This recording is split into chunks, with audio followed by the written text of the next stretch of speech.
ihame ry'umunsi. Uyu munsi mu ihame ry'umunsi ndashaka tuvuge ku mbaraga z'igihe. Yeremiya 46:17 niho batereye hejuru bati Farawo umwami wa Egiputa agira umuhindo gusa kuko yirengagije igihe cyategetswe. Wowe umurikiye, hari igihe cyategetswe ku buzima bwawe. Ibyo waba urimo byose n'ibihe ibyo ari byo byose waba urimo, ariko ari igihe cyategetswe cyo kuva aho hantu uri ukajya ahandi hantu mu izina rya Yesu. Ndashaka kubwira ko ibihe biburimo ntabwo ari byo uzagumamo.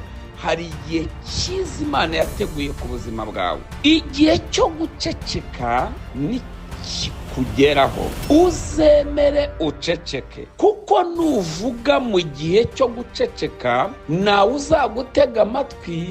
N'ibyo uzavuga abantu bazumva urimo usakuza, abantu bazakwita umunyamagambo. Ariko nuvuga mu gihe cyo kuvuga, abantu bazagutega amatwi, kandi amagambo yawe, haleluya, azabaryohera. Menya igihe cyo guceceka, umenye n'igihe cyo kuvuga. Ibikurwanya n'ibiremwa, ukurwanirira ni umuremyi. Salomo yaravuze mu Bwiriza ibice 3 ngo ari igihe cyo guceceka akabona igihe cyo kuvuga. Amen.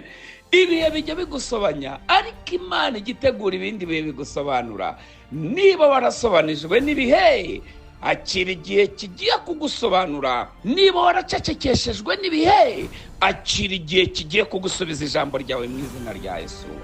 Shoje nkubwira ngo ibukuriwe biri mu bigize amahame. Shalom.